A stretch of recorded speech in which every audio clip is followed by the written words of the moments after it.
โยมทานศีลภาวนาสร้างสมตามรอยพระบรมโพธิสมภาร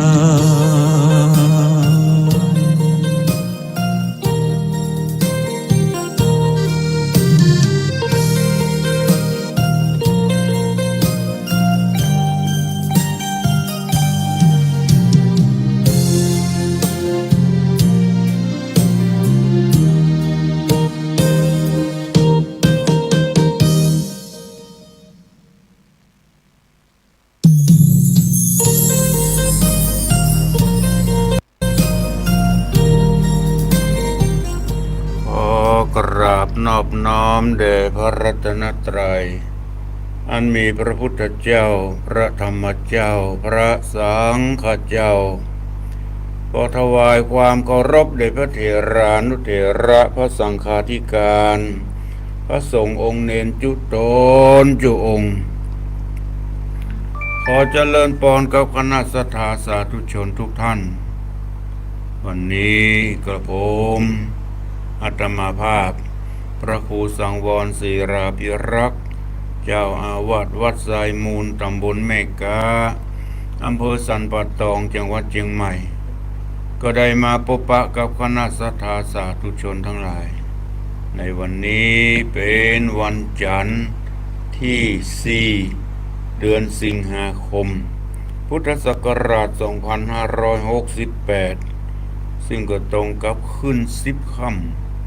เดือน11เหนือรายการนี้ชื่อว่ารายการมรดกธรรมกำเมืองมาแทนรายการเสียงธรรมแสงอรุณของท่านพระครูอภิวัฒนวิกรมสลับกันนะปอกสตาญาติโยมทั้งหลายท่านผอ.ท่านผู้อำนวยการท่านพระครูอภิวัฒนวิกรมจะออก6 โมงถึง 7 โมงนะสลับวันนี้สลับกันท่านติดงานสักอย่างหนึ่งในตอนเช้านี้บอกว่าขอสลับเวลาคืออาตมามาออก5 โมงแทนปกติอาตมาจะออก6 โมงถึง 7 โมงแต่เลื่อนสลับกัน5 โมงถึง 6 โมงไปส่วนท่านพระครูอภิวัฒนวิกรมจะออก6 โมงถึง 7 โมงรายการนี้รายการมรดกธรรมกำเมืองเทศนาอยู่ที่วัดทรายมูลตำบลแม่กาอำเภอสันป่าตองจังหวัดเชียงใหม่ส่งสัญญาณไปที่แม่ข่ายวัดปักตังเจริญท่านผู้อำนวยการก็ได้เกาะเกี่ยวเอาสัญญาณนี้เข้าอินเทอร์เน็ตแล้วก็มีหลายๆสถานีได้รับสัญญาณนี้ไปออกอากาศคือกับพอออกศรัทธาญาติโยมทั้งหลายได้รับฟังที่พอออกศรัทธาญาติโยมได้ฟังวิทยุอยู่ถึงวันนี้ก็ด้วยอาศัยจิตเป็นกุศลของเจ้าของสถานีวิทยุได้เสียสละเวลาอันมีค่าของสถานีของเปิ้นได้ฮือโอกาสพระคุณเจ้าได้เทศนาออกอากาศไปถึงปอกสถาญาติโยมทั้งหลายที่รับฟังอยู่ขณะนี้บางท่านบางคนก็ฟังอยู่ทางเฟซทางไลน์อย่างเจ้านี้ก็มีแม่สลินทิพย์บุญเลิศก็ได้ทักทายมาทางเฟซเป็นคนแรกก็ขอขอบคุณอนุโมทนาต่อศรัทธาสาธุชนทุกท่านที่ได้สนอกสนใจในด้านคำสอนของพระสัมมาสัมพุทธเจ้าอาตมาได้นำเอาพระธรรมกรรมเทศนาจาดกต่างๆมาเทศนาทุกวันจันทร์ที่จบลงไปก็คือนางนวลคำแล้ววันจันทร์ที่แล้ววันจันทร์ก่อนละก็ได้นำมาขั้นรายการคือธรรมสังเวชมาขั้นรายการก่อนที่จะมาถึงเรื่องใหม่วันนี้วันจันทร์ที่แล้วก็ว่าจะออกมาได้ออกสักคำติดงาน งานเฉลิมพระชนมพรรษาของพระบาทสมเด็จพระเจ้าอยู่หัวรัชกาลที่10วันจันทร์ที่28วันที่27นั่นก็ไปที่วัดบรรพตสถิตจังหวัดลำปางไปเทศมหาชาติช่วยท่านมหานพดลสุวรรณเมธีท่านพระมหาสมชาติได้ตั้งธรรมรับปากกับปอกสถาญาติโยมว่าวันพุธมาเจ้าฟังเนอะฟังวันจันทร์คือว่าติดงานที่อำเภอต้องขอโทษด้วยวันจันทร์ที่แล้วได้งดไปโดยเฉพาะธรรมในวันนี้ก็มีศรัทธาที่ได้ปูจากันเทศมาก็มีป้าสีดาคนงามป้าสีดาเวียงปอบเป้าฝากปูจากันเทศมาแม่มณีสมบูรณ์บ้านห้วยฮีจังหวัดลำปางฝากปูจากันเทศมาที่ปะกันที่วัดบรรพตสถิตในวันนั้นในวันที่27ที่ผ่านมาแม่มณีสมบูรณ์นอกจากนั้นก็มีแม่ดวงจันทร์พินโยโรจนาพรนี่ก็บ้านห้วยฮีฝากปูจากันเทศมาเช่นเดียวกันแม่ดวงจันทร์พินโยโรจนาพรนอกจากนั้นก็มีแม่แก้วตาอุดเลิศก็อย่างไรเนี่ยแม่แก้วตาอุดเลิศเนี่ยถ้าบัตรถูกก็ขออภัยโดยเปิ้นเขียงมาบ่ค่อยชัดอำเภอเมืองจังหวัดลำปางบ้านสีดอนชัยลำปางท่านหนึ่งก็คือแม่ชื่นนานทองรัตน์พร้อมโดยลูกเต่าหลานเหลนบ้านดอนชัยจังหวัดลำปางก็ฝากปูจากันเทศมาโดยพวกก็ว่าฟังกันถึงวันที่ลำปางก็ฟังกันชัดเจนก็ขอขอบคุณญาติโยมทุกท่านที่ได้ปูจากันเทศมาขอเป็นบุญเป็นกุศลแก่ปอกศรัทธาญาติโยมทั้งหลายลำดับต่อไปก็ขอได้สดับรับฟังพระธรรมเทศนาเรื่องใหม่เรื่องใหม่นี้ก็หมายถึงใหม่ในข่าวครั้งนี้แต่เคยฟังมาแล้วครั้งหนึ่งปอกศรัทธาญาติโยมทั้งหลายเคยฟังมาแล้วเมื่อประมาณ6 ปีที่ผ่านมานั่นก็คือจันทกุมารนี่ก็เป็นเรื่องหนึ่งในพระเจ้าสิบจาตุพระเจ้าสิบจาตุเป็นเราเคยฟังมาแล้วหลายหนอันพระเจ้าสิบจาตุนี้ก็มีจาตุที่หนึ่งก็พระเตมีจาตุที่สองมหาชนกจาตุที่สามก็สุวรรณสามจาตุที่สี่เนรมิตจาตุที่ห้าก็มโหสถจาตุที่หกก็ภูริทัตจาตุที่เจ็ดก็จันทกุมารจาตุที่แปดก็พรหมนาถจาตุที่เก้าก็วิทูลจาตุสุดท้ายจาตุที่10ก็คือพระเวสสันดรดังนั้นจันทกุมารก็เป็นเรื่องหนึ่งในลำดับที่7ของธรรมพระเจ้าสิบจาตุเคยฟังมาแล้วเมื่อ6-7 ปีที่ผ่านมาเอาก็มาทบทวนความจำแห่งครั้งหนึ่งพอออกศรัทธาญาติโยมทั้งหลายการฟังธรรมเพิ่นบอกอานิสงส์ของการฟังธรรมเพิ่นบอกว่า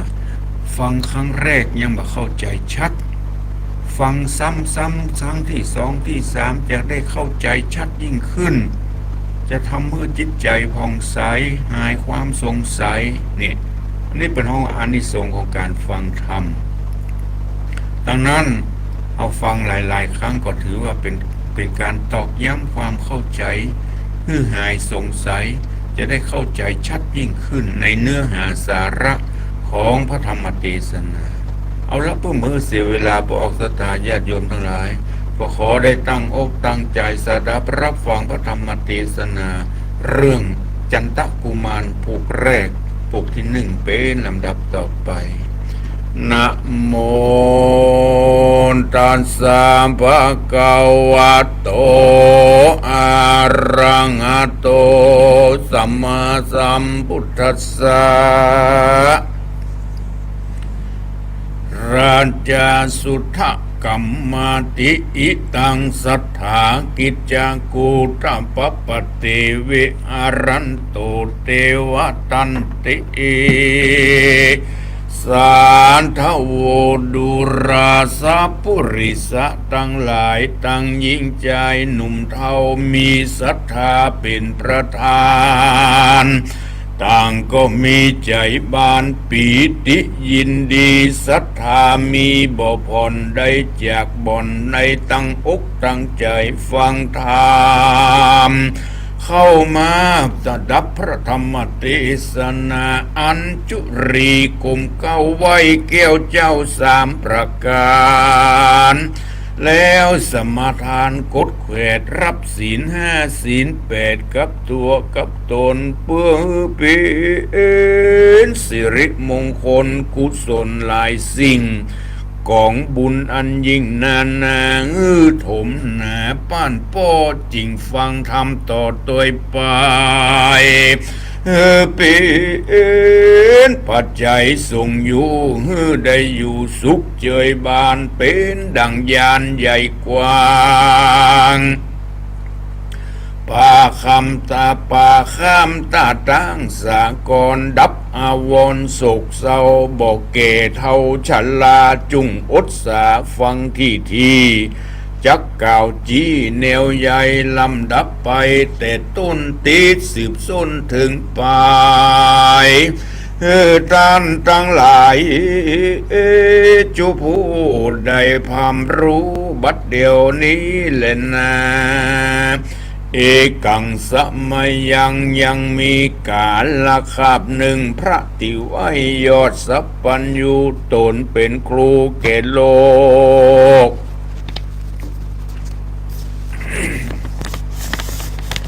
ได้หายโศกหมองผ่านพงสำราญยังจอดอยู่บนยอดดอยงามอันมีนามแต่ไทยว่าดอยใหญ่กิจกูฏใกล้ปาราณสีเมืองใหญ่แห่งเต้าไทยพญาปิมพิสารพระจินนมานยอดซอยผารบถ้อยกำจาแห่งภิกขุสังฆาตั้งหลายมวลหมู่อันมากล่าวอู้ต้วยกันสืบติดหวันต่อถอยถึงยังตีวัดตัดผู้ถอยปาลาพระเขาว่าอันว่าพระพุทธเจ้าตูนเป็นปิ่นเก้าติโลกาจารย์จริงจักจัดจันตะกุมารจาดเก่ามาบอกเล่าเทศนาและนากิละดังจากหูมานี้ปังที่พระพุทธเจ้าตรัสรงยานพงสำราญยังจอดอยู่บนยอดดอยผาโดยกิจจกุตะปปตานั้นเล่าอันว่าปัดภิกขุเจ้าตั้งหลายอันนั่งยายมวลหมู่พร้อมนาอยู่โรงธรรมก็ไขกรรมต่อถอยถึงเทวตัดผู้ถอยปาลาวะอาวุโสดุราตันตั้งหลายเอ่ยมวลหมู่ดังที่เฮาหูมาและได้หันมาคือว่าคนไข่ปันเก่าจี้เราก็ได้หันทีกับตาอันว่าตั้นตีว่าตัดนี่นามักบาปบ่สุภาพตามธรรมได้กระทำหาวหาดป่องอาฆาตราวียังพระมุนีที่ไหวบอกกึดไข่ถึงอบายแม่นเป็นสายเจือเจ้าสืบตั้งแต่เก่าเดิมอ่อนคือเป็นลูกเต้าผู้ทรสุปพุทธราช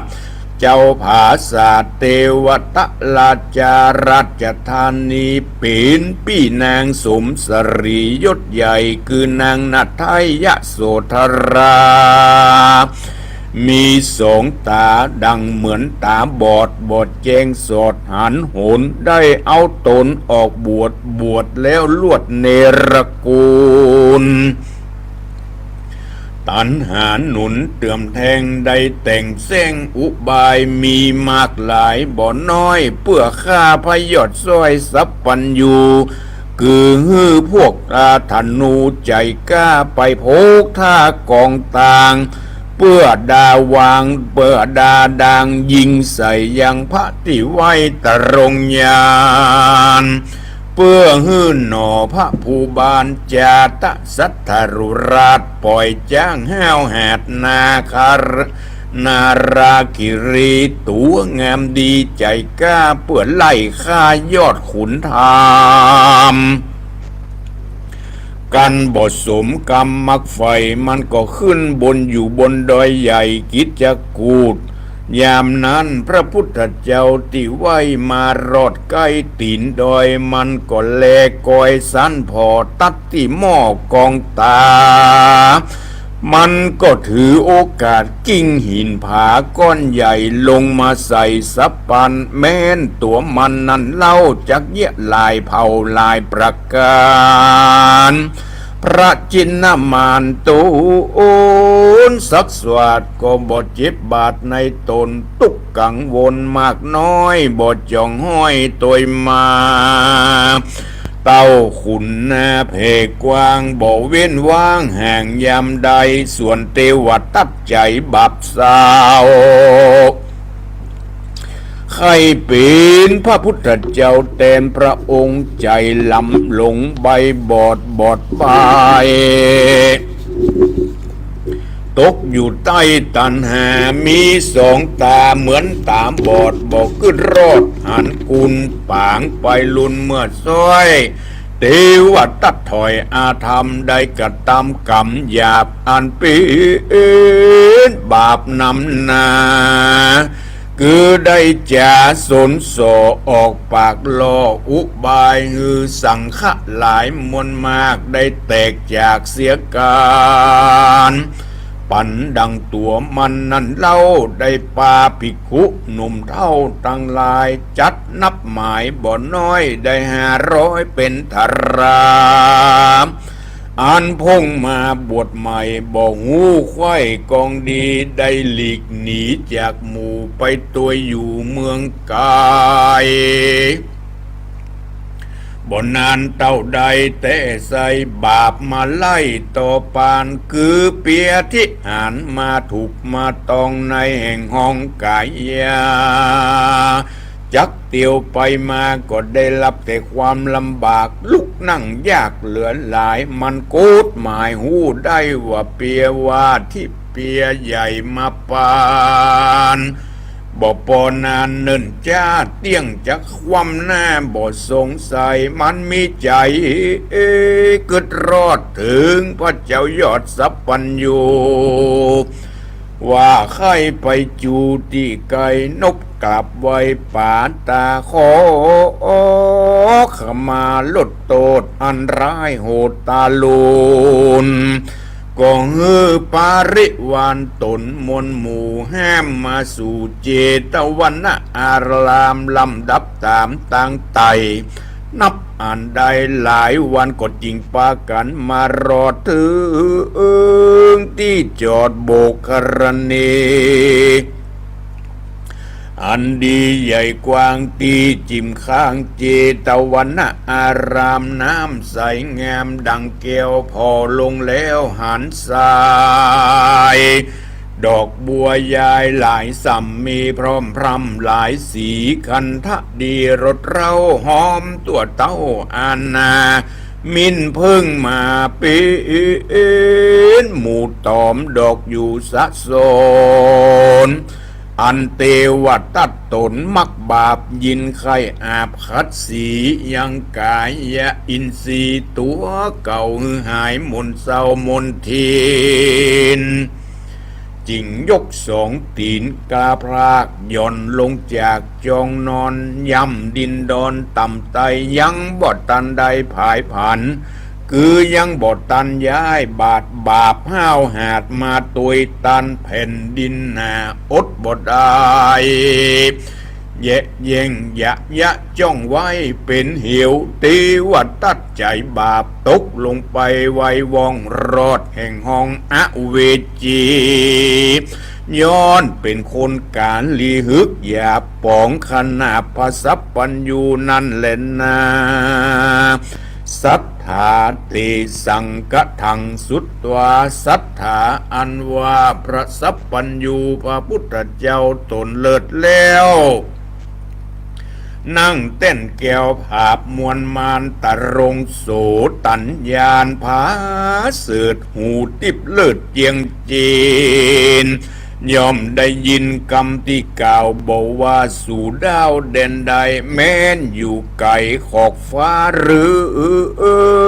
อยู่ป่าดงดำอันไขกรรมตานต่อบทบาทข้อปัญหาควรติดติสนากล่าวจีแจ้งที่ยาวไปพระจอมไตรปิ่นเก่าคือพระพุทธเจ้ายอดมุนีย่อมได้ยินเสียงไ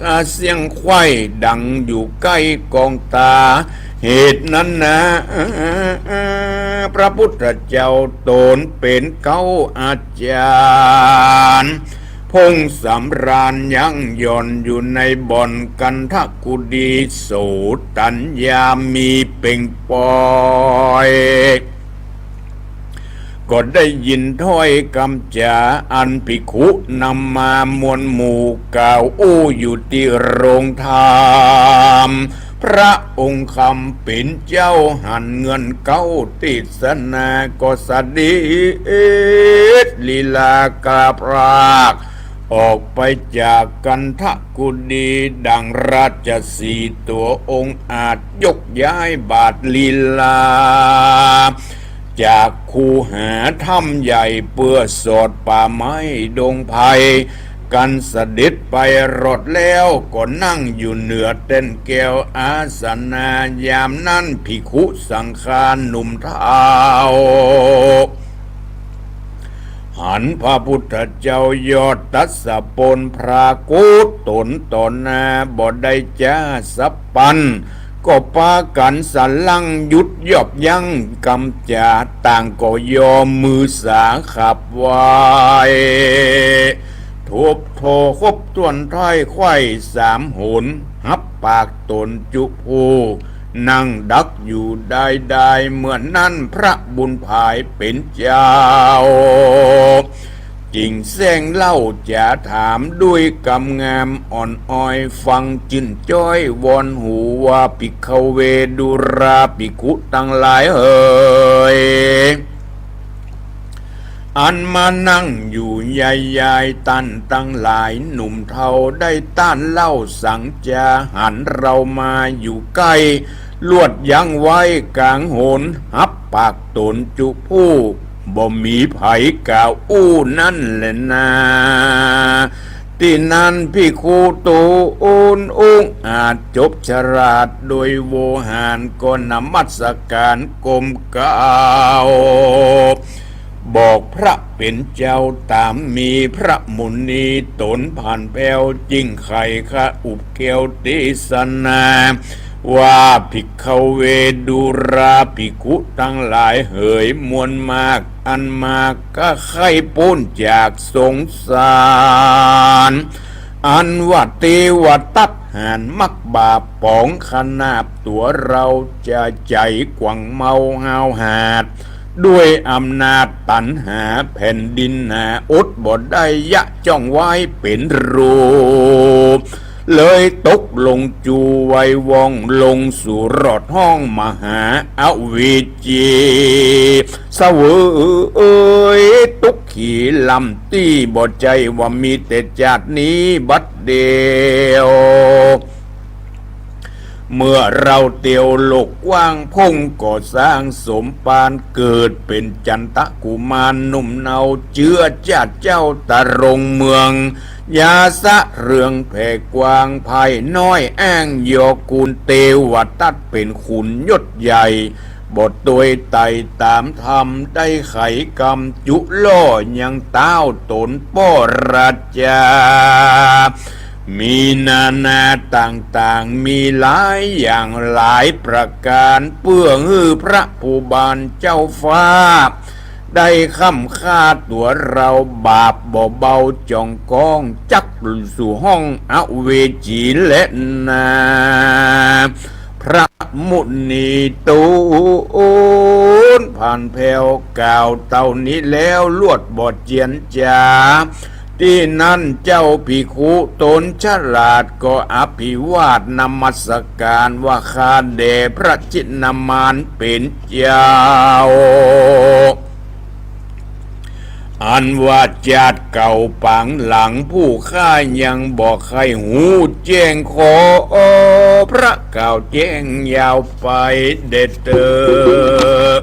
เมื่อนั้นสัพพัญญูพระพุทธเจ้าก็เลยจักจัดเก่าเดิมอ่อนมาติเตสนาสอนกล่าวจี้ฮือแจ้งทีตามรายฮือพระภิกษุตั้งหลายน้อยใหญ่ได้หูแจ้งควายยาวไปก็จริงไขเตสนาโอวาทโดยบทบาทบาลีว่าอาติเตกิรภิกขเวภารณสียังดังนี้เป็นต้นภิกขเวดุราภิกขุสงฆ์ตั้งหลายผู้ขงขวายใครพรากพ้นเสียจากสงสารแต่เมื่อนานนั้นไส้นครใหญ่ปาลาณสีชื่อว่าปุพพวัดดีว่าอันติสืบมันเป็นหมายเป็นเมืองกว้างหลายแต่ไส้จุ่มใบใต้คนในสุขบานใจลำยิ่งมีจุสิ่งจุประการพระผู้บานเจ้าจ้างมีชื่อแอ้งว่าเอกราชาเป็นราชพุทธายศใหญ่แห่งเต้าไทยสวัสดีสวยปุรีแตนปอสืบสร้างต่อราชวงศาอันว่าพญาเอกราชนั่งผาศาสเสวยสรีในปุพพวัดดีเมืองใหญ่แตนปอไทยผู้บานมีนางนงครานงามอาจชื่อนางน้อยนาถโคตมีปีราชติวีแนบข้างร่วมกันก่อสร้างเวียงใจจุมคนในภายน้อยต่างจืนจ้อยเจยบานสุขสำราญตัวดาวควายเขตดาวราชธานีก็มีหันเล่นนาตะโตปัฏฐายาแรกแต่นั้นไปนาบนเนินจ้าหึงนานหนอโพธิญาณตนสักสวดได้กลาดถอยโหนจากเมืองบนจันฟ้าคูงแหล่งลาตุสินดาเอาตูนลงมาเกิดในห้องในต้องผู้พาเสดโกตเมราชติวียุดยาวแห่งตันเต้าเอกราชามีคัน10 เดือนมาไขว้จอดนางแก้วยอดสมสรีอ่านปีราชติวียศใหญ่ก็ผาสุดใดปุตตามีลักษณะอันผัสเสดงามลำเลิศปึงเป่งพ่อแม่เฝงไฟห้อยรักลูกอ่อนน้อยเหลือใจกันยามใดใจมารอดก็ใส่ชื่อยอดพุทธาตามโบราณการมาแต่ก่อนว่าเจ้าน้อยอ่อนจันตะกุมารปีน้ำขานเก่าเกื้อสืบแต่เชื่อเดิมอ่อนจันว่าหนอผู้ทอนอ่อนน้อยคือเจ้ายอดซอยจันทะกุมารก็จำเริญบานจะใจบ่เมื่อยบ่ไข้หนาวในโรคภัยพยาธิบ่มาต้องปาดอินทรีย์ วันเดือนปีปันจอด2 ปีก็มารอดตึงตันนางจอมขวัญแม่ไทยก็สัมภาสูตรได้พุทธาติดตัวมาแถมลาวปีน้องแห่งเจ้าบุญมีเจ้าปุรีตนปอจริงใส่ชื่อนอสายใจเป็นน้ำใจชื่อโจกน้ำหนโรคน้ำหนโลกโบราณว่าสุริยะกุมารว่าอานปีนชื่อมันจะหมายติดสืบสายโดยกันมาเป็นชาติเชื้อแต่เก่าโบราณกันสุริยะกุมารขึ้นใหญ่เตียวยังได้ไปมาราชจายายศใหญ่ก็สัมภาสูตรใดพุทธีโชมวันณะดีบ่น้อยปีนลูกซอยสุดปลายเต้าบุญภายตนปอจริงใส่ชื่อลูกน้อยนอนนารีตามประเพณีแต่ก่อนว่านางน้อยอ่อนเสลาวะอันก็มีหันและนาโสปิโคปนาเอกราชาส่วนพญาเอกราชเจ้าภาศาสตร์ปุพวดีมีราชติวีปังซ้ายร่วมซ้อนใต้อัคคจายามีราชพุตตาร่วมต้อง2 พี่น้องตัวกันคนหนึ่งนั้นหอจันนอไทยใส่ชื่อไว้ว่าพัทธเสนาบ่หูหนาวเย็นเมื่อยไข้บ่หูร้องไห้เววาโคอุนทัดมานั่นเล่าชื่อว่าเจ้าสุรกุมารหนอผู้บานตังกูแอวเล่นอยู่ด้วยกันกับ3 จอมขวัญพี่น้องอันเกิดร่วมต้องอัครมเหสีวันเดือนปีปันควายต่างก็ขึ้นใหญ่ตึงตันเจ้าหอจันตนปอก็ฮือจุมหนอพุทธาได้เรียน10 ป่าวิเศษสัตรเปตเจียงคานตามโบราณแต่ไทยฮือจบแจ้งควายจุคนก็มีงานเล่นนาพอที่สัตตูอันว่าหนอพอที่สัตเจ้าปณะจันตะกุมารโรส่วนจันตะกุมารลูกเต้านอพระเจ้ายอดมุนีมีพยาปัญญาดีฉลาดจบ10 ประสาทนำนากันอายุวัสาแห่งเจ้า16 ขวบเข้าตึงตันเจ้าหอจันป้อไทยก็ฮือขุนใหญ่เตรียมใจป่าคนในอามาตย์ตั้งนักปราชญ์อาจารย์นำปัญนาการหลายหลากออกไปจากเมืองขวางไปขอเอานางหนอนเน่าลูกเต้าเจ้าเมืองปัญจลนครสรีบางอ่อนนัดน้อยชื่อนางยอดสร้อยจันตะกุมารี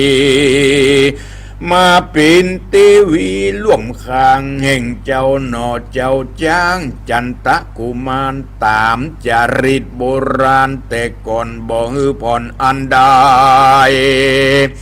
ทัดนั้นไปแถมเล่าเต้าเป็นเจ้าเอกราชาก็ฮือขุนต่างตายศใหญ่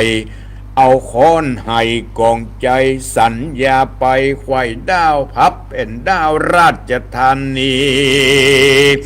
ฮือเจ้าปุรีภัยราชตั้งอามาตย์โยธาปากันมามวลหมู่พร้อมนาอยู่ลานหลวงเล่นปั่นป่วงจุอย่างตามไฟอ่างของไผ่ของมันทวน7 วันเป็นขนาดอย่าฮือได้ขาดคนได้เจ้าเวียงใจไพรไตตั้งน้อยใหญ่ยิงใจริปนหลายหนุ่มเทาหูเงินเก้าสัญญาต่างก็สู้ มนัสสาจืนยาวตามอาจยาของตันเต้าเป็นหมายต่างผันผายหลังลู่ไปจุมนุมกันอยู่ด้วยกันเล่นหลายอันหลายสิ่งมโหรสพยิ่งเอาใจเสียเอียงพิพาทกองใจบ่หูขาดเนืองนันการจิตวันมารอดเต้าเจ้ายอดเอกราชากองอุตสาหพิเศษอติเรกมงคลยกยังตนลูกเต้าคือว่าเจ้าจันทกุมารหนอโพธิญาณตูศักดิ์สวัสดิ์เป็นอุปราชแก่เมืองเปื้อรุ่งเรืองไปนาได้ปีนเจ้าฟ้าแตนตูนก็มีด้วยภาคาดังกล่าวมานี่แหละนะนิติตังขียาสังวันนาวิเศษจะองค์เหตุยังจันทกุมารผูกเก้าอันเป็นพวกที่หนึ่งก็บังคมสมเร็จดีพระธรรมเทศนาเรื่องจันทกุมาร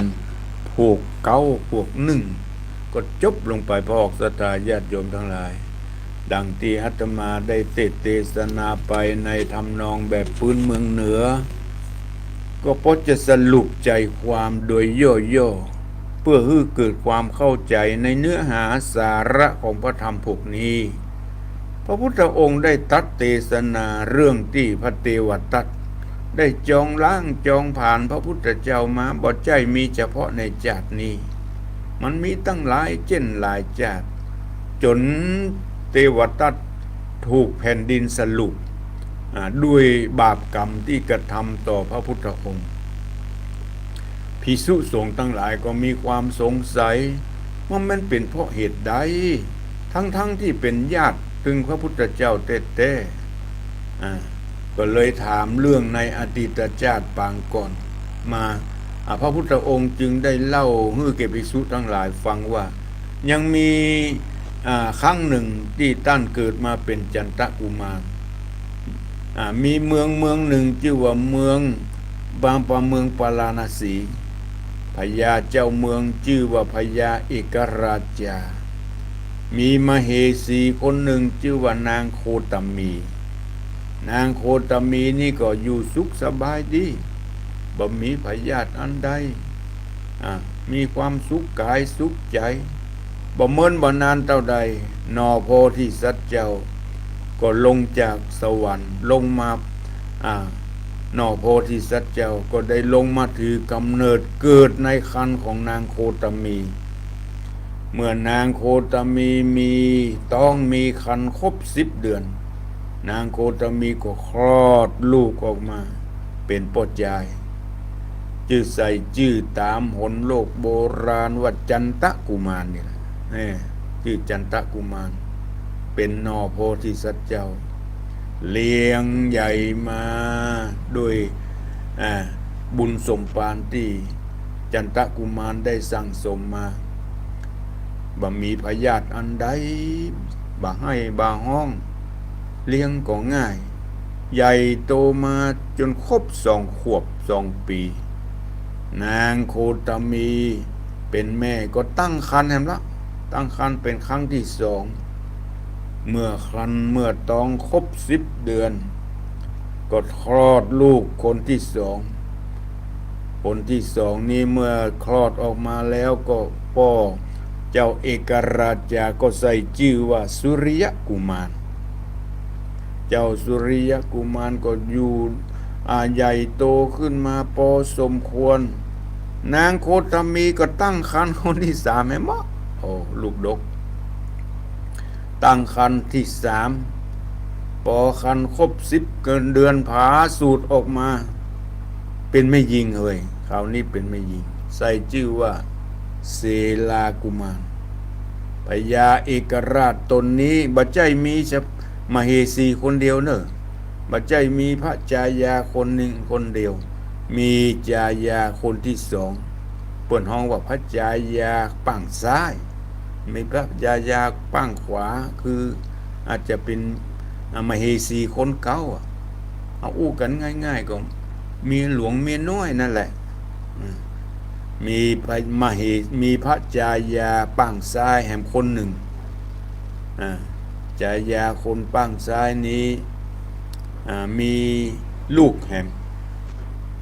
พญาเปิ้งขวามีลูก3 คนดังที่กล่าวส่วนพระจายาปังซ้ายมีลูก2 คนคนที่1ชื่อว่าพัทธเสนาคนที่2ชื่อว่าสุรกุมารนี่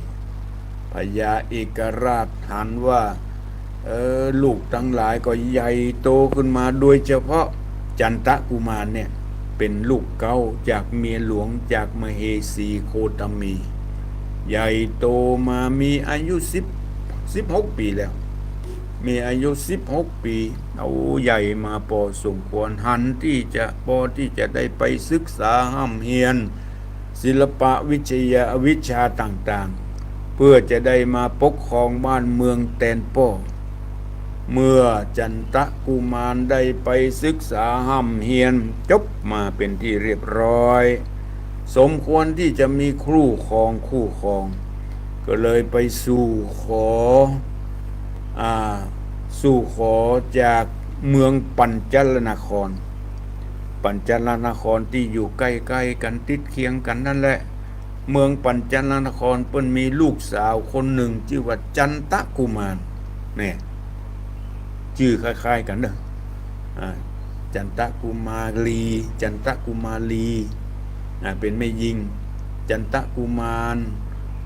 เป็นนอโพธิสัตว์เจ้าที่เป็นลูกคนเก่าของพญาเอกราชาเมื่อไปสู่ขอแล้วก็ได้มาเป็นคู่ครองของจันทกุมารอันมีคู่ครองจะได้มาจากเมืองปัญจลนครนั่นก็คือจันทกุมารีหลังจากนั้นพญาเอกราชาผู้เป็นพ่อก็ได้ตีกลองร้องเป่าฮือประชานาราชมาจุมนุมกันในสนามหลวงเพื่อมาเฉลิมฉลองเพื่ออภิเษกมงคลสมรสยกยังเจ้าจันทกุมารฮือเป็นเอกราชาเพื่อจะได้เตรียมตัวแทนป้อปกครองบ้านเมืองต่อไปปอกสตาญาติโยมทั้งหลายพระธรรมเทศนาเรื่องจันทกุมารผูกแรกก็ได้จบลงเพียงแค่นี้เอามาก้อยติดตามรับฟังกันในตอนต่อไปในวันจันทร์หน้าสำหรับจันทร์นี้ก็ขอยุติเรื่องจันทกุมารไว้เพียงเท่านี้ก่อนขอขอบคุณอนุโมทนาต่อศรัทธาที่ได้ตั้งอกตั้งใจรับฟังพระธรรมเทศนาในคราวครั้งนี้และขอขอบคุณเจ้าภาพที่ได้ปูจากันเทศมาแม่ชื่นพานทองรัตน์พร้อมลูกเต่าหลานเหลนสีดอนชัยลำปางแม่แก้วตาอุดเลิศบ้านสีดอนชัยลำปางบ้านสีดอนชัยแม่ดวงจันทร์พินโยโรจนาพรบ้านห้วยฮีก็ปูจากันเทศมาจากลำปางแม่มณีสมบูรณ์บ้านห้วยฮีลำปางแม่สีดาเวียงปะเป้าที่ได้เป็นเจ้าภาพกันเทศกันธรรมในวันนี้ขอขอบคุณและอนุโมทนาเวลาที่เหลือนี้ใครที่จะโทรมามาจา0812898992ที่แจ้งมาตามที่ทางเฟซก็มีแม่จิรพันธ์โมโปแม่สมศรีใจบุญแม่สายฝนจันกุณะที่แจ้งผลการรับฟังมาทางเฟซทางไลน์แม่สลินทิพย์บุญเลิศขอขอบคุณและอนุโมทนาโดย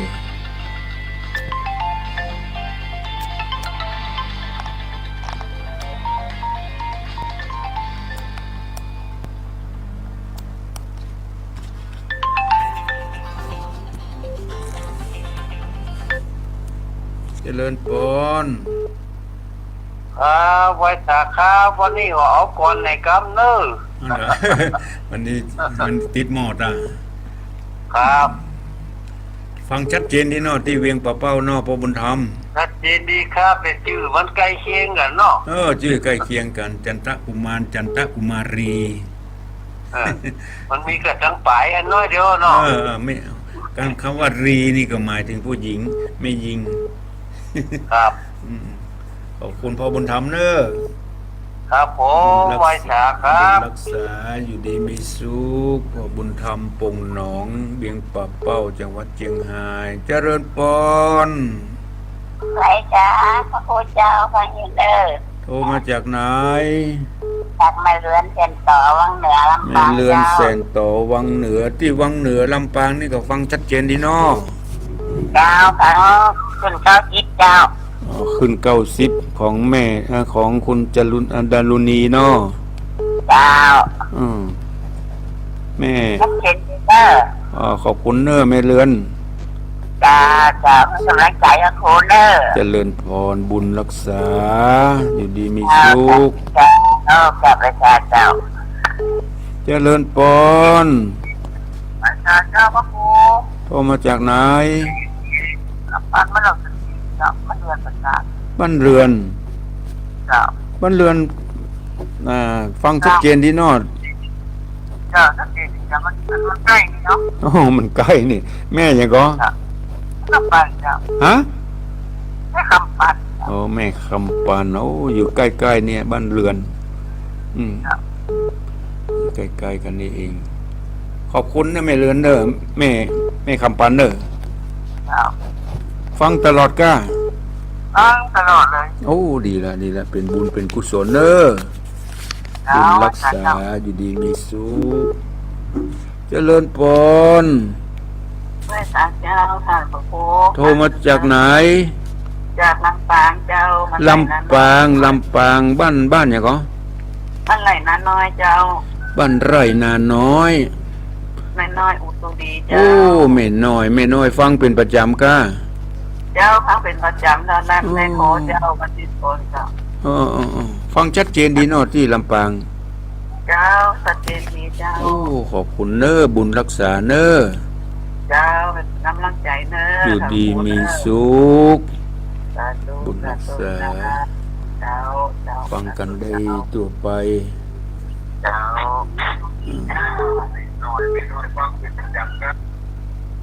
เจริญพร เจ้าเกิดพระเจ้าเจ้าท่านพระครูและทุกเรื่องศิลปรศิลปี้อย่าเป็นองค์กับคุณเนอะติดตามอยู่ปลูกแรกอยู่เนาะเจ้า ปลูกเลข เจ้าสุนันทกุมารเจ้า ฟังชัดเจนได้ไหมสุเกลเนอ เจ้าชัดเจนเลยเนอะขึ้น98.75ว่าโดยจองซักและเจ้าท่านพระครูเจ้า โอ้บุญรักษาอยู่ดีมีสุขเนอแม่สุ เจ้า เกล แก้ เนอ ไปสาธุเด้อเจ้าเด้อ เป็นสิริมง เจ้า คล เป็นสิริมงคลแก่ผู้ฟัง การฟังธรรมตื่นมาเจ้ามาล้างหน้าแปรงฟันบางคนก็ยังมาตื่นบางคนก่อนนอนฟังนอนฟังได้สบายพระออกสถาตามอัธยาศัยของพระออกสถาญาติโยมทั้งหลายมันสะดวกสบายนะจะนั่งฟังนอนฟัง บางคนก็เจ็บไข้ได้ป่วยก็นอนฟังขอเป็นกำลังจิตกำลังใจให้เนอะสู้ต่อไปขอจิตใจทำจิตใจเข้มแข็งเอาธรรมะเป็นเพื่อนปิดคู่ไปเอาธรรมะปิดคู่ไปเจริญพร เจ้าราชการเจ้าว่าการเจ้า โทรมาจากไหน ทางเจ้าไม่บวชเจ้า แม่บัวโทรมาจากลำปาง ฟังชัดเจนที่เนอที่ลำปาง เจ้าชัดเจนเจ้า บุญรักษาอยู่ดีมีสุข เจ้า เจริญพร กราบแต่ไตไว้สาบุญญาบารมีธรรมท่านอาจารย์พระครูสังวรศรีนาพิรักษ์วัดสายมูลครับ โทรมาจากไหน น้องเบี้ยวครับ โทรมาจากลำปางเนาะ น้องเบี้ยวลำปางครับ น้อง วัน เบียว นี้ ลำปาง ไอดีนะครับวันนี้ครับตรงนี้ครับ ชัดเจนดีเนาะ ชัดเจนเลยครับสบายดีนะครับผม สบายดีปกติ เป็นตั้งแต่ตีสามมาแล้วครับ อันก็ฟังมันเรื่อยๆเนาะ ตีสองไป ตื่นเจ้าต้า เดี๋ยวก็จะไปกาด อ๋อกำลังจะไปกัน ก็เดี๋ยวจะไปกาดละ โอ้ดีแล้วอ๋อโชคดีเนอร์โชคดีเนอร์คุณรักษา นะครับ เจริญปนเจริญปนโอ้สายขาดไปเนอะโอ้สายขาดไปลุดไปโทรมาใหม่เนอะบุญรักษาตื่นเจ้ามามีได้ฟังพระคุณเจ้าได้สนทนาได้เทศนาธรรมก็เป็นสิริมงคลแก่พระออกศรัทธาญาติโยมทั้งหลาย ได้ฟังเข้าหูจะนั่งฟังนอนฟังทำการทำงานไปตัวก็เป็นสิริมงคลมีโอกาสมาให้กำลังจิตกำลังใจแก่ผู้ออกสนทนาผู้ออกอากาศก็เป็นสิริมงคลแถมเจริญปน ไปฝากเจ้าแม่พังอยู่เด้อ โทรมาจากไหน มาจากนานเจ้า นั่นแม่ยัง แม่ ก็ แม่สมฤทธิ์เจ้า แม่สมฤทธิ์โอ้ฟังชัดเจนนี่เนาะที่นั่นเนาะ เจ้าทำตัดเจนดีเจ้า โอ้ฟังเป็นประจำเนาะ ทำเป็นประจำอะ โอ้ดีแล้วเป็นอาหารจิตอาหารใจเนาะ เจ้า เป็นส เจ้า องเจ้า ได้ยินเสียงธรรม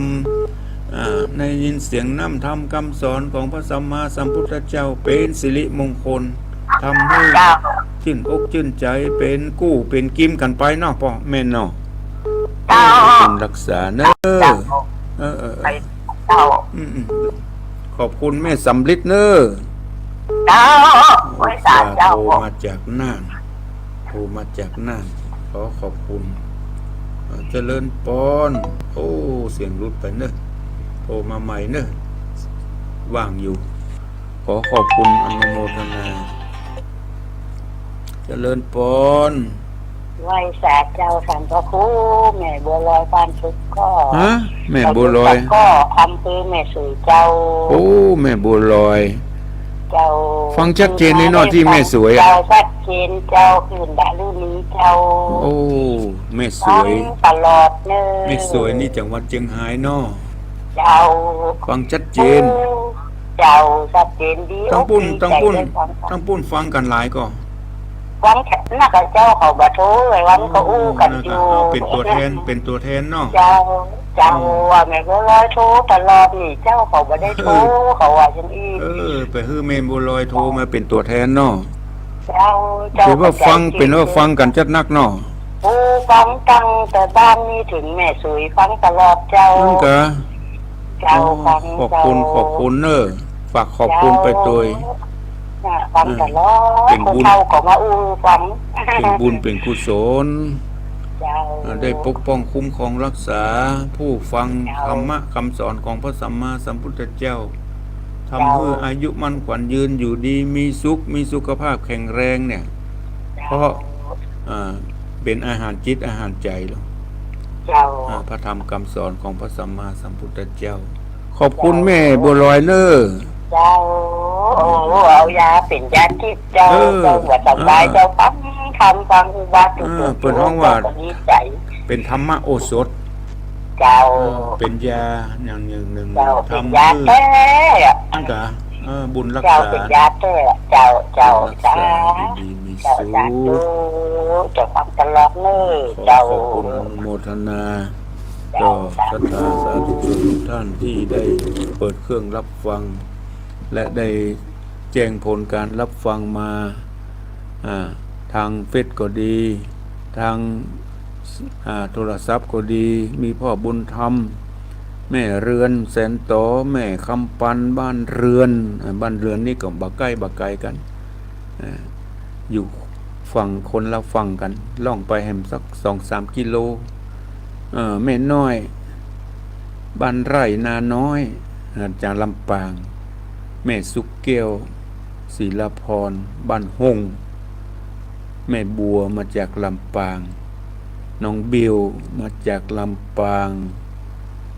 แม่สมฤทธิ์มาจากน่านน่านก็ฟังกันได้แม่บัวลอยมัน ไม่สวยบันตะก้อไม่สวยก็ฟังกันชัดเจนว่าอย่างนี้ก็ขอขอบคุณอนุโมทนาทุกเสียงทุกสาย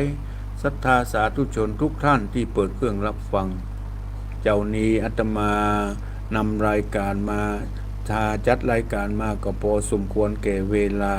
ขอนำรายการมรดกธรรมกำเมืองนี้ปิกไปก่อนก้อยปะกันในโอกาสหน้าขอขอบคุณอนุโมทนาเป็นบุญเป็นกุศลได้ปกป้องคุ้มครองรักษาเราท่านทั้งหลายให้ได้อยู่ร่มเย็นเป็นสุขในพระบวรพุทธศาสนาก็ขอทุกท่านจงมีอายุวันนะสุขะพละเหมือนกันจุโกจุโคนอายุวันโนสุขังพละ